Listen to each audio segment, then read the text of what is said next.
Es una jornada especial porque este martes se conoció que los restos hallados hace algunas semanas en el batallón 14 corresponden a Luis Eduardo Arigón, un militante del Partido Comunista secuestrado en el año 1977. Hoy les proponemos poner el foco en este hecho. Bienvenidas, bienvenidos. Así comienza Lado B.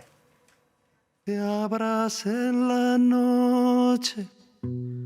Era un abrazo de despedida, te ibas de mi vida, te atrapó la noche. La oscuridad traga y no convida, quede a la deriva, tal vez fue un derroche. Los sentimientos más bendecidos flotan como idos. Hoy hemos tenido información del equipo de Argentina Forense, donde nos han establecido en forma concluyente, en un 99,99%, que los restos hallados el 30 de julio de 2024 en el batallón de infantería número 14 pertenecen a Luis Eduardo Arigón Castel. De mi vida, te atrapó la noche. La oscuridad traga y no convida, quede a la deriva, tal vez fue un derroche. Los sentimientos más bendecidos flotan como idos. Las lesiones que se ubicaron en los restos están en dos áreas principalmente. Una son ambos brazos y por el tipo de lesión son lesiones de defensa de una persona que se está defendiendo o se está tratando de proteger el cráneo o la cabeza. Sabemos que esas lesiones o que las fracturas que se ubicaron allí no tienen cicatrización, por lo tanto ocurrieron en vida de la persona y muy cercanas al momento de la muerte. La segunda área del cuerpo que presenta lesiones es el tórax y no es una sola lesión, son múltiples costillas que están afectadas por fracturas. Debe ser la noche con aquel beso desconocido que se fue. A mi padre se lo llevaron por última vez porque él había estado preso 2 veces antes, cuando yo tenía 11 años, 12 años. Era un padre normal. Ese es el recuerdo que yo tengo. Hacía asado los domingos, venía a almorzar porque trabajaba de mañana y de tarde, entonces venía, almorzaba y se volvía. Tocaba el violín, le gustaba tocar violín, leía mucho. Hace poco tuve que, vaciar la casa de mi madre y cientos de libros. Le gustaba escribir poesía, aunque no lo puedan creer. Tenía muchos libros de poesía y escribía poesía, tenía libros en francés, porque leía mucho en francés. Era un hombre con cierta cultura y obviamente que tenía ideas muy claras por las cuales se jugó la vida. Con un sabor desaparecido que se fue contigo.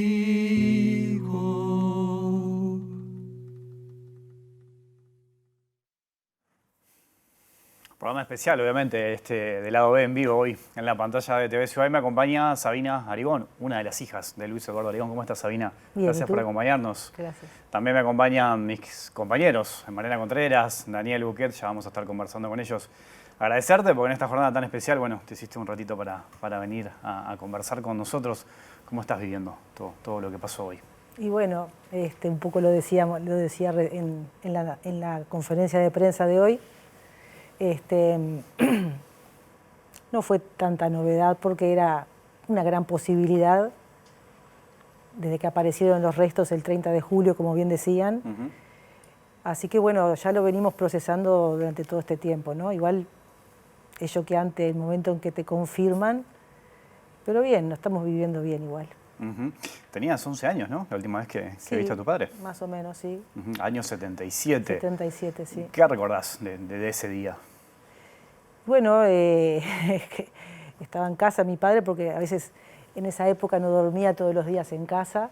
Y ese día estaba, y de madrugada, yo no sé la hora, mi madre cuenta que fue como a la 1 de la madrugada que nos despertamos con unos golpes muy fuertes en la puerta, porque eran las bayonetas, las escopetas, y diciendo que abran la puerta las fuerzas conjuntas, y entraron, les abrimos la puerta y nada, que lo buscaban a él. Ya habían entrado en otros apartamentos, porque vivíamos en un edificio, habían entrado también en lo de los vecinos de al lado, y bueno, que lo estaban buscando, y mi padre estaba ahí, y tengo el recuerdo, esto no sé si lo comenté, que mientras golpearon la puerta yo sentí que se levantaba la persiana del cuarto de mis padres. Capaz que tuvo la intención de salir, pero no pudo porque era un segundo piso y no. ¿Te acordaste de eso? Sentía Sí. como el ruido que estaba sonando. No, eso lo tuve, siempre lo recordé porque yo lo viví todo desde mi cuarto, ¿no? A oscuras, hasta el momento que me prendieron la luz, pero obviamente que hubo ahí un ajetreo cuando se enteró que venían por él. Entraron con violencia, revolvieron, tiraron cosas. No, con prepotencia, ¿no?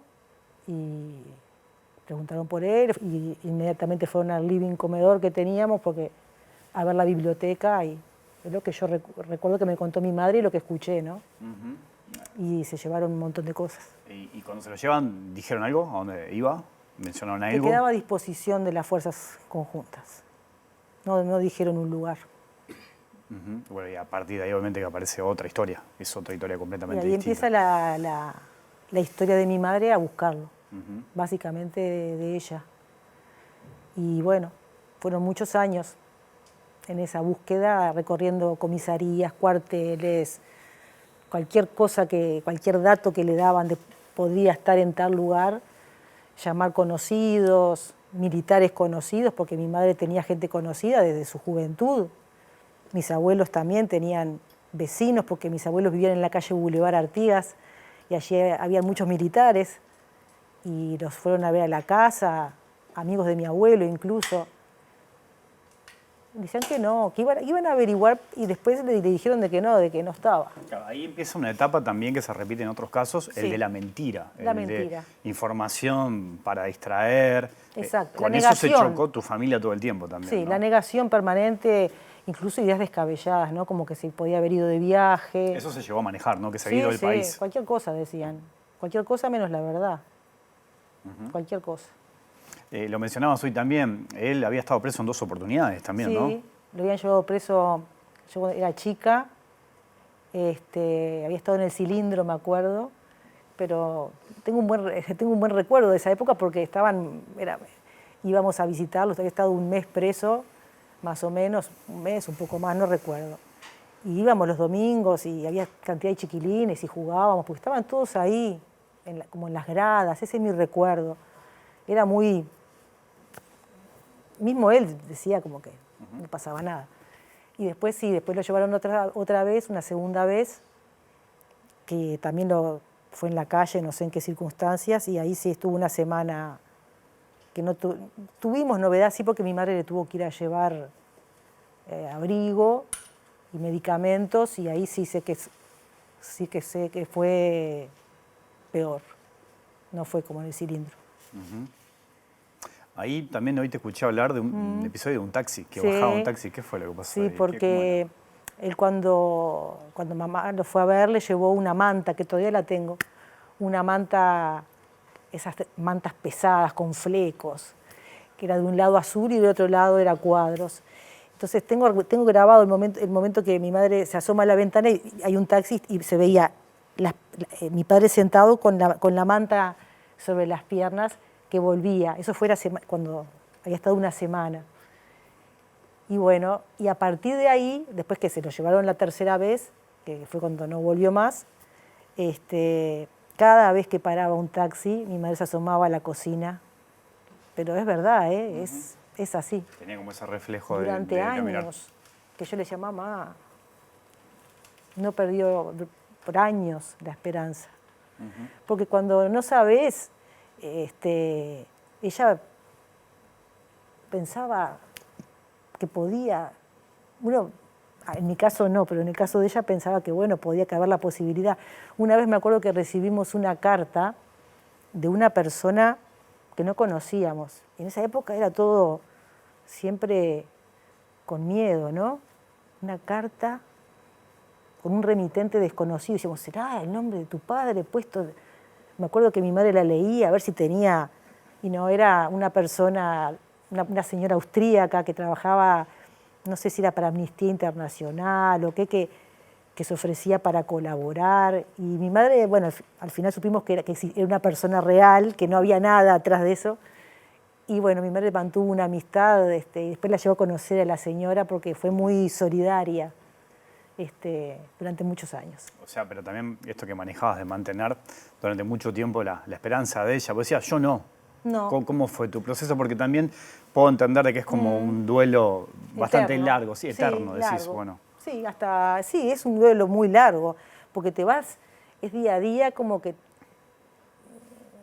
no es como cuando se muere una persona de un día para otro, esto es una cosa en el tiempo, que se dilata en el tiempo, pero cuando pasan 3, 4, 5, 6, un año, pues ya está, no iba a volver, no había datos, no había nada, era muy difícil, muy difícil.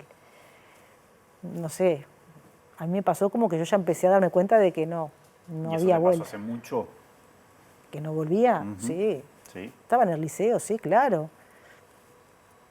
Porque por más que uno, yo escuchaba a mi madre, yo tenía la sensación interior de que esto ya, te lo digo, no sé si fue un año y medio, pero yo tenía la sensación de que no tenía retorno. ¿Tu mamá tiene 93, 94? Mi madre tiene 94. ¿Llegaste a comentarle ya esto? Sí, ya le dije. ¿Se lo comentaste esta tarde? Se lo dije, sí. ¿Y cómo Y fue? bueno, no, ella no está muy bien, le costó darse cuenta bien, no se acuerda mucho. Al final, sobre el final ya como que es como que lo quedó masticando, ¿no?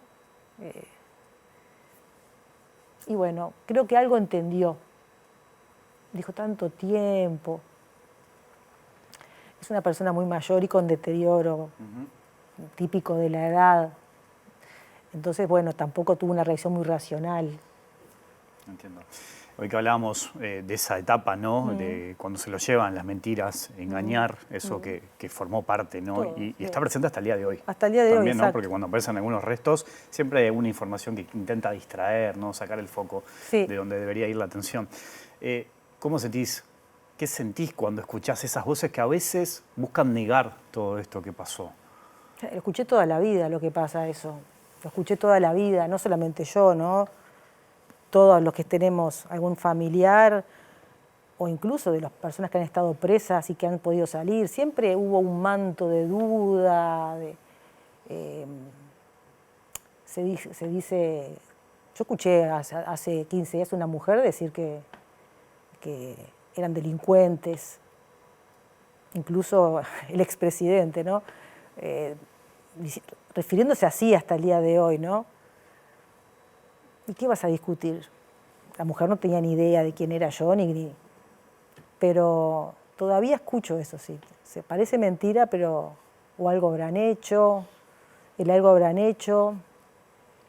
Eso está muy presente en algunas personas, no en todo el mundo, pero hay gente que todavía tiene eso metido, ¿no? Mariana Contreras, ¿cómo andás? Bien, bueno, hoy tuvimos una conferencia de prensa, estuviste Sí. también ahí presente, estuvo nuestra compañera Mariana, que además abriste las preguntas, Sí. preguntándole precisamente al ministro, bueno, ¿qué te genera todo esto que ha pasado? ¿Cómo viviste hoy, lo de esta tarde? Ahora mientras vos hablabas, yo recordaba la conferencia, ¿no? Y también a raíz de esta última pregunta de Will, yo pensaba, ¿qué pensaste vos hoy en la conferencia cuando el ministro de Defensa ante la pregunta que le hice yo, pero después también otro colega respondió básicamente que este gobierno había dado todo lo que tenía, toda la información que tenía, y sobre el hecho de que este gobierno no daba la orden a los militares de entregar información, respondió que si eso no se había pedido durante 15 años, ¿por qué se venía a pedir ahora? Lo escuché, sí. ¿Qué opinión te merece eso? ¿Y qué le voy a decir al señor que es grande? Ya es una persona adulta, con una responsabilidad política. Yo creo que no hace falta decirle nada. Me parece que eso de patear la pelota, y la podría haber pateado más para atrás si quiere, y reclamarle a las presidencias anteriores que nos hicieron perder un tiempo valiosísimo, ¿no? Apenas entramos en la democracia, se podía haber hecho algo. No sé si oficialmente, pero las personas que intervinieron podían haber tenido un poco de grandeza, de dignidad, de empatía, ¿no? De ponerse en el lugar de las personas que no habían tenido noticia de sus familiares. No era tan difícil, podría haber sido anónimamente también, ¿no? Hay muchos caminos. Yo creo que la gente, lo que dijo este hombre, bueno, él es un hombre adulto, debe tener ideas, una formación ética. Si él piensa eso, bueno, yo no soy quien para juzgarlo. No me parece bien. Daniel Buquet, ¿cómo andás? Bueno, muy bien, contento de volver con esta frecuencia. Un gusto tenerte por acá, como siempre. ¿Cómo has visto, Daniel, la evolución política de este tema, ¿no? Desde el regreso a la democracia, lo que han hecho las distintas presidencias, ante ese reclamo también de que se podía haber avanzado más en esta materia? Bueno, a ver, para mí hay una cuestión central que tiene que ver con esta visión que, ya que se menciona desde entonces, estoy pensando en el presidente Sanguinetti en su primera presidencia, con este conflicto entre investigar verdad y justicia por un lado y dar vuelta a la página, no tener los ojos en la nuca por otro, que es una forma de describir esta tensión. Lo que, más allá de la justicia que le corresponde a todo este proceso de investigación, que poca cosa se ha sabido con respecto a lo que deberíamos saber, pero fuera de la justicia que le corresponde, creo que es oportuno darse cuenta que vos no podés dar vuelta a la página.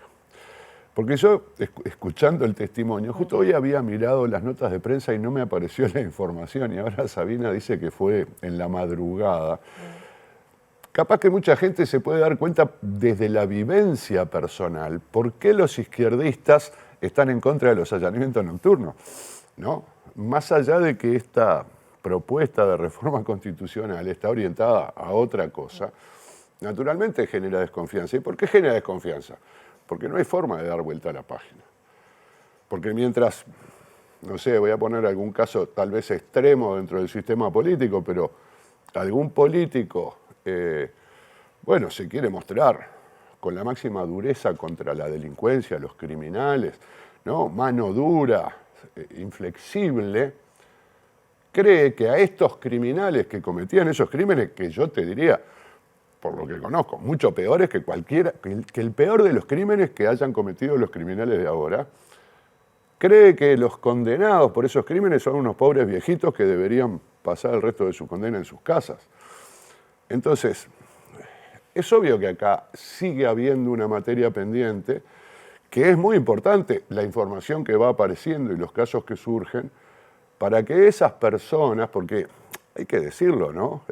Arigón y tantos otros, y la mayoría no son guerrilleros tupamaros que andaban a los tiros matando gente y que, bueno, en la represión hubo excesos.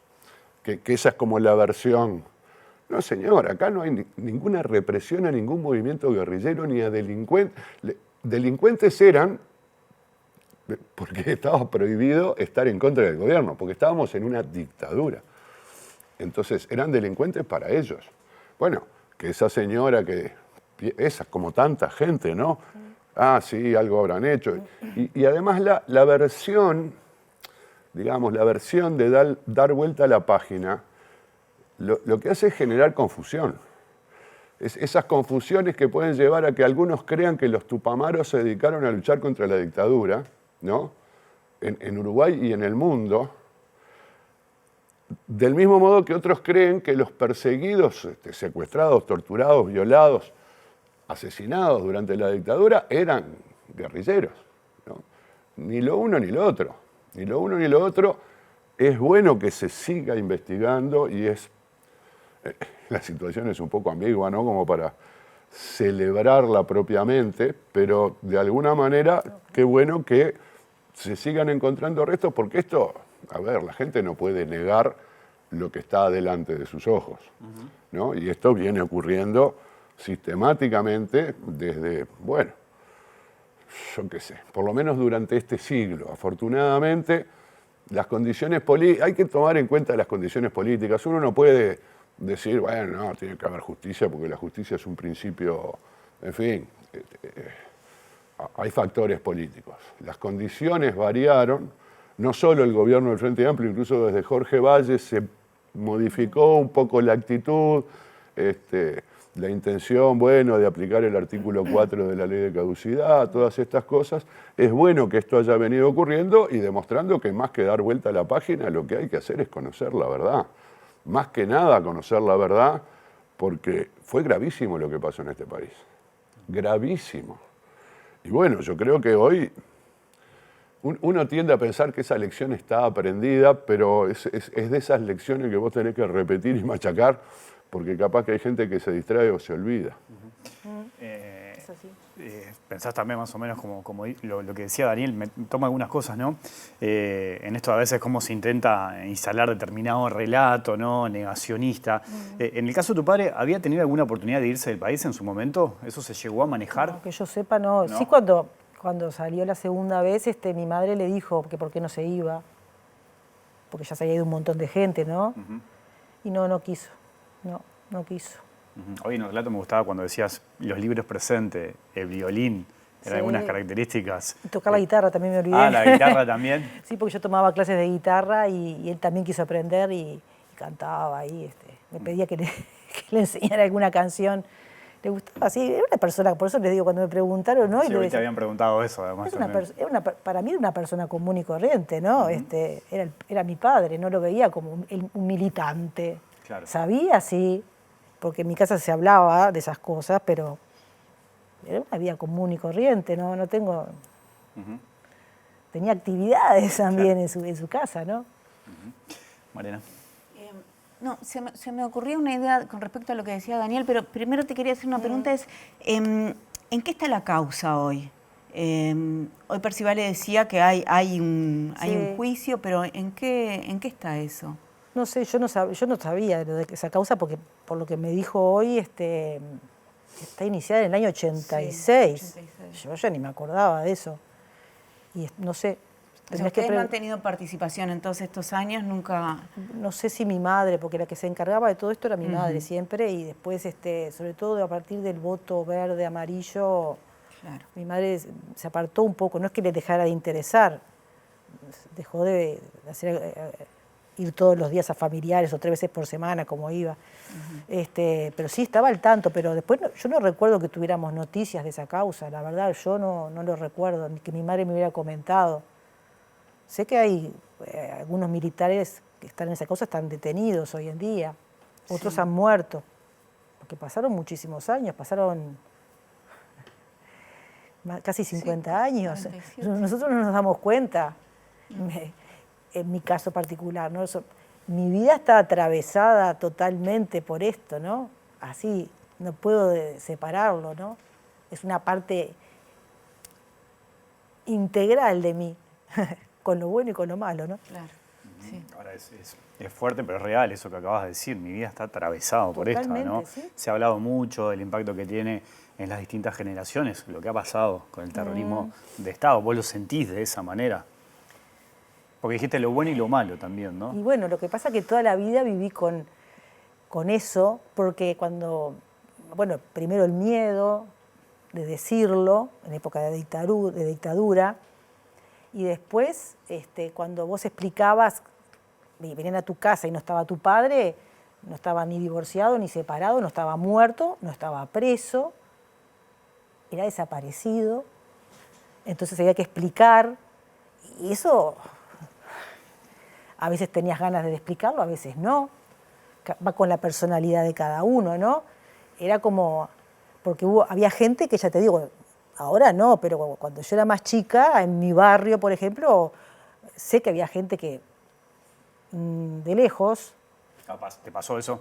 No a mí directamente, pero lo supe por mi madre, Ajá. que no, hija comunista, pasaba eso. Entonces uno se lo decía dependiendo a quién, porque también tenías miedo de la reacción del otro, que te dijera cualquier disparate. O sea, es complicado. Ojo, yo creo que depende de la personalidad de cada uno. Hay gente capaz que... Yo lo vivía de una manera que me movía con cuidado. Sí, hay de todo un poco, ¿no? Están aquellos que sí, que lo hablan, otros que preferían guardarlo, ¿no? Y procesarlo. Lo que pasa es que hasta que no volvió la democracia vivíamos con cierto temor, porque uno sabía, el último desaparecido es del año 83, si mal no recuerdo, ¿no? Que se lo llevaron en el año 83. O sea, hablábamos, pero siempre con... yo como dije hoy, en mi casa se vivían dos realidades, la de la casa y la realidad para afuera. En mi casa se hablaban cosas que yo afuera no podía hablar. Incluso ya cuando estaba mi padre me decían determinadas cosas que no dijera, pero cuando la dictadura fue más dura, yo sabía que había cosas que no podía decir en la calle, música que no podía escuchar. No sé, era todo, no sé cómo explicarlo. En el liceo era una cosa y en mi casa era otra realidad. Hoy que hablabas del proceso, de cómo lo estabas viendo y cómo viviste esto, ¿no? Pensaba también que cuando se conocieron, ¿no? La aparición de los restos, después Luciardo, me acuerdo que dio algunas características, ¿no? A partir del hallazgo, algún perfil, y allí se redujo un poco la posibilidad de quiénes podían ser, ¿no? Sí. Ese es otro tema, porque ahí también hay algunas familias que están involucradas que tienen la expectativa de saber qué es lo que puede pasar. Cuando salió esa lista famosa del observador, claro. Fue tremendo. ¿Cómo fue eso también? Y a mí no me gustó que se manejaran los nombres públicamente de los posibles. Y bueno, porque así como me pasó a mí, que me quedé mal, yo supongo que las otras personas que estaban mencionadas, las otras familias, también les pasó lo mismo. Ahí apuntás a lo que puede estar pasando con las otras familias que también estaban esperando esto, ¿no? Cada vez que aparece un huesito, todos tiemblan. Y porque sí, porque es una sensación muy difícil de describir. Es muy difícil ver ahí y que después sea, ¿no? Yo vi el día que apareció y que mostraron en el informativo de la noche y que explicó todo la antropóloga. Es muy duro, sin saber qué era, pero pensando que podía ser, porque siempre puede ser. Y es muy descarnado lo que ves. Y bueno, por eso hay que tener, me parece, cuidado después cuando se manejan los nombres por las expectativas que se despiertan. Y está mostrando una persona, pero también entiendo que hay que mostrarlo, ¿no? Porque es la forma de que se tome conciencia de las barbaridades que hicieron estos tipos, ¿no? Porque fue una barbaridad lo que hicieron, no hay otro calificativo. Ahora también te escucho y pienso que es como una sensación un poco contradictoria, ¿no? Por un lado, a todos nos da como esa alegría cuando aparecen los restos y después chocarte con la cruda realidad de lo que terminó pasando. Es una alegría también, o sea, es una alegría, hoy lo decía, no sé si cuál es la palabra, pero es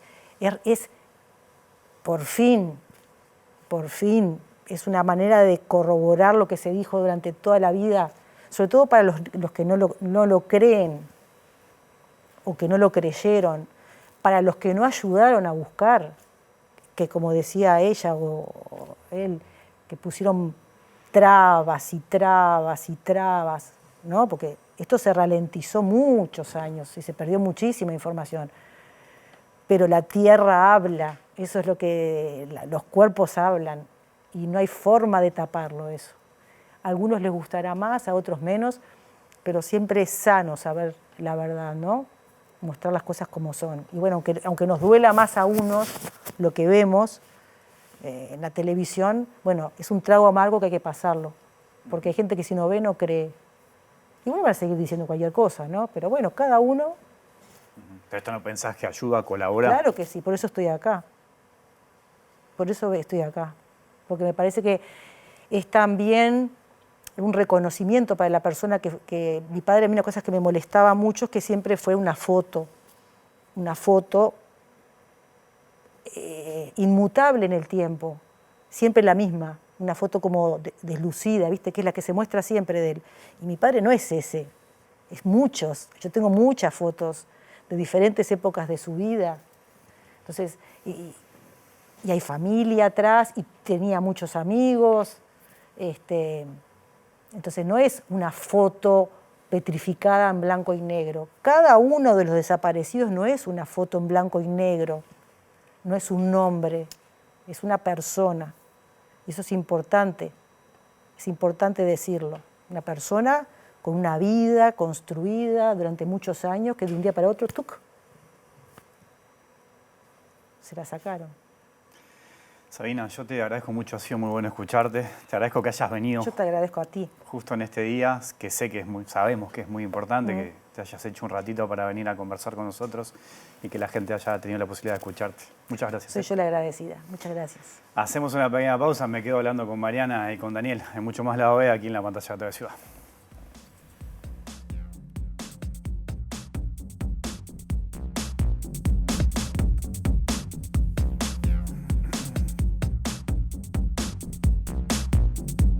Seguimos en vivo aquí en Lado B, en la pantalla de TV Ciudad. Sigo conversando con Daniel, con Mariana. Quedaron cosas para intercambiar. ¿Tenías algo más para decir, Mariana? Sí, porque a mí me parece que en estos años, en este periodo de gobierno, se dio un cambio cualitativo con este tema. No precisamente bueno, pero es la primera vez que me parece que hay una puja por este tema. Que si uno atiende al comportamiento, por ejemplo, de Javier García desde que asumió en el Ministerio de Defensa e incluso ahora, y atiende a sus declaraciones en este tema, se da cuenta que él insistentemente ha intentado poner de manifiesto que este gobierno es el que más ha colaborado, que más documentos ha entregado. Lo hizo Castaingdebat hoy también en la conferencia, siempre en contraste con el Frente Amplio, en comparación con el Frente Amplio. Y yo lo que noto desde el principio del gobierno es que es como una idea de querer arrebatar una bandera. Es una cosa que ha estado constantemente en este gobierno, por lo general, por lo bajo, pero también por lo alto, discursivamente.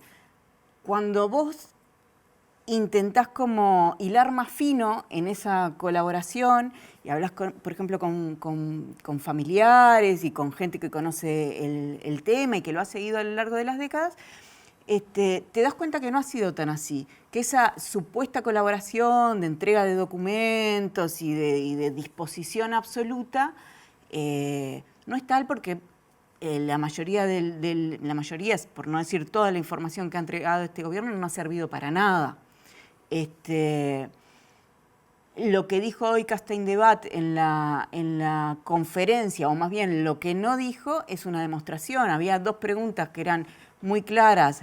Es si este gobierno estaba dispuesto a dar la orden de entrega de información. Castaingdebat no lo contestó. Sí, de hecho, vos le haces esa pregunta hoy, Mariana, en la conferencia, sí. Y lo que hace el ministro es mirar hacia atrás, ¿no? Porque él dice, bueno, ¿y qué pasó con los 15 años del gobierno del Frente Amplio? Que tampoco se dio esa orden, ¿no? Es un poco la respuesta que él te da hoy. Pero la segunda pregunta era qué había pasado con un documento que entregó familiares a este gobierno en una reunión que tuvo con Lacalle, un documento que establecía una posible ubicación del archivo de Locoa, que Lacalle quedó en responderle a familiares y que nunca le respondió, y que Castaingdebat, frente a la pregunta concreta de qué había pasado con eso, tampoco lo respondió.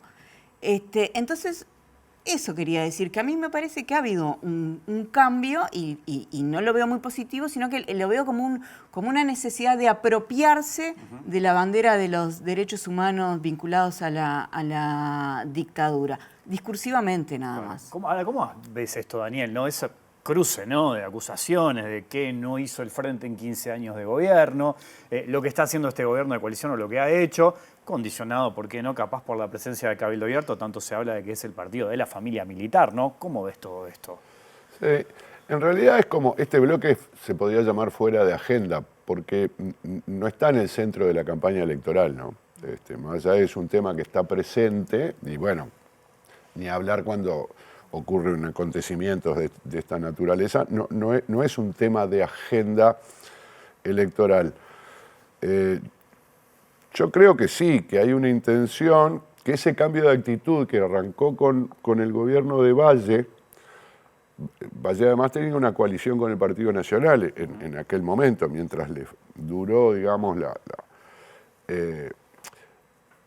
es algo positivo, es algo que permite que los partidos tradicionales revisen un poco su conducta, que porque hay muchos factores, ¿no? Vos podés tener gente que no quiere revisar el pasado porque hasta se siente en parte responsable, ¿no?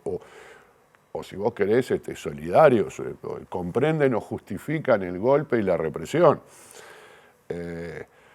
Después tenés otros que lo plantean como una necesidad de estabilidad democrática. La ley de caducidad vino a cuento de un debate donde en realidad el problema era si los militares iban a aceptar la persecución judicial o se iban a sublevar y dar otro golpe de Estado. Y está bien, en 2024 vos decís, bueno, me parece que no, pero en 1984, 85, 86, bueno, capaz que sí. Entonces, hay todo tipo de consideraciones. Pasados 15 años, ya esa distancia creo que permitió otro enfoque. Y ahí entonces esa división donde los únicos que reivindicaban digamos, esta lucha por verdad y justicia eran los izquierdistas, bueno, hay sectores de los partidos tradicionales que pretenden y les gusta sentirse también. Imagínate, vos decís Javier García, el wilsonismo también fue una víctima de la dictadura, ¿no? Tal vez tuvieron menos víctimas, pero yo qué sé. Este mismo año se supo sobre el famoso envenenamiento de la madre de Heber, por ejemplo. Vos tenés una víctima del Partido Nacional y ni siquiera wilsonista. Entonces, es algo que le pasó a todos y entiendo que se produzca como en distintas materias, porque también es quién es más democrático y quién es más honesto. Y entonces, si yo te agarro con una irregularidad, voy a decir, bueno, se ha hablado mucho durante este gobierno. Ah, sí, ¿y ustedes? ¿No?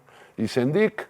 Bueno, entonces con el tema de derechos humanos, el tema de derechos humanos, de las violaciones a los derechos humanos durante la dictadura, se da también este debate. Yo creo que eso es positivo, ¿no? En el sentido de que no se genere algo así como una derecha cavernícola, pro dictadura en el Uruguay. La hay, pero creo que es muy minoritaria. Y hay una derecha democrática, liberal, muy respetable en democracia, que entonces debe asumir esa actitud crítica respecto de la dictadura, y eso está bien que lo haga. Y el Frente Amplio además tiene sus culpas, ¿no? Porque los familiares tienen muchos reclamos, no todos dentro del Frente Amplio, pero los gobiernos del Frente Amplio no favorecieron de la mejor manera todo el proceso de búsqueda, también lo obstaculizaron. Entonces, cuando debaten, sí, está bien, podés ser crítico con el gobierno actual, que dice más de lo que realmente hizo, pero el gobierno actual, como con los otros temas, tira la pelota para atrás, y ustedes, ¿no?, refiriéndose al Frente Amplio, que también tienen que discutir, no todos creen que es lo mejor, mucha gente valora en su momento, ¿no? Yo recuerdo esto, el Congreso del Frente Amplio de diciembre de 2003, cuando se aprueba en ese Congreso las candidaturas y el programa de gobierno para la elección del año 2004. Y ahí venía la propuesta de plebiscitar una especie de derogación o anulación de la ley de caducidad. Y Fernández Huidobro dijo en ese congreso, oponiéndose a que el Frente Amplio promoviera eso, dijo, lo único que me importa es la victoria electoral. No me distraigas con este tema que ¿no?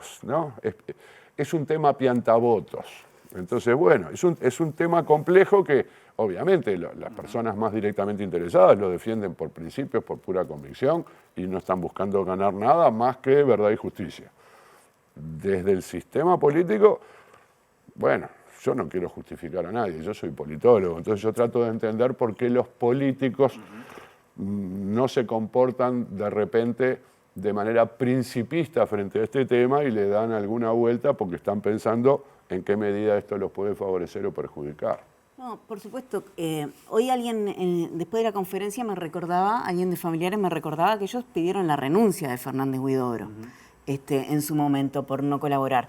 Y los pecados del Frente Amplio en este tema, en la tibieza del Frente Amplio, se pueden escribir ríos de tinta, ¿no?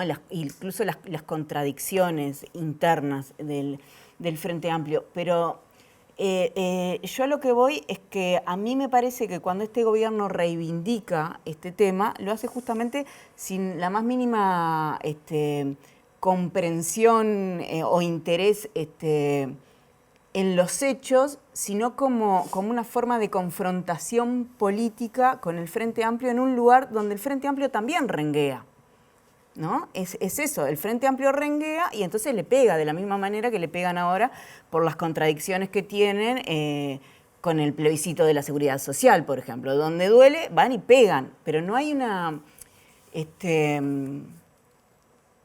un sentimiento de verdad y justicia, digámoslo así. No lo hay. En Javier García es como muy obvio si uno le sigue con atención los discursos. Y bueno, no hay que ir tan lejos. En 2014 el actual presidente decía que seguir con las excavaciones, no. Eso no es que le haya costado la presidencia en 2014. Fue uno de los errores que cometió que le costaron la presidencia. Después volvió y aprendió. Está en cada uno creer si se convenció por una cuestión humana o encontró el filito político. Yo creo lo segundo, cada uno pensará lo que quiera. Entonces volvió como ayornado en materia de derechos humanos y decidió que sí, que excavaciones sí, hizo el mea culpa y qué sé yo. Sí, yo creo que todos los gobiernos deberían hacer una buena autocrítica sobre este tema, ¿no? De derechos humanos, lo que se pudo hacer y lo que no, sobre todo lo que no, lo que había que hacer y no se hizo, todos. Desde que volvimos a la democracia, todos, no se salva uno, ¿eh? Los buenos políticos no hacen autocrítica. Bueno, está bien. La autocrítica te la hacen, como decía te la hacen, claro. Déjame que te haga la autocrítica, decía. Sí, no es una palabra que suene mucho en el sistema. Y no, porque el discurso básico, está bien que el Frente Amplio hizo, ponele que hizo, algo que le llamó autocrítica como resultado de la derrota electoral pasada, ¿no? Sí. Que fue un golpe importante. Y lo que hace es una forma de explicar la derrota electoral. Porque perdieron. La búsqueda sin asumirse, no, bueno, nos alejamos de la gente, yo qué sé. En fin, los políticos van a decir qué es lo que hicieron bien ellos y qué es lo que hace mal el otro. Y la oposición o lo que está del otro lado te va a decir. Es otra cosa de un político porque está compitiendo. La política en democracia es competencia. Ajá. Daniel, Mariana, se nos terminó el tiempo. Siempre es un gusto tenerlos por acá. Pero habrá otra oportunidad. Habrá otra oportunidad para seguir charlando, ¿les parece? ¿Cómo no? Gracias. Volvemos mañana. Que pasen bien. Chau.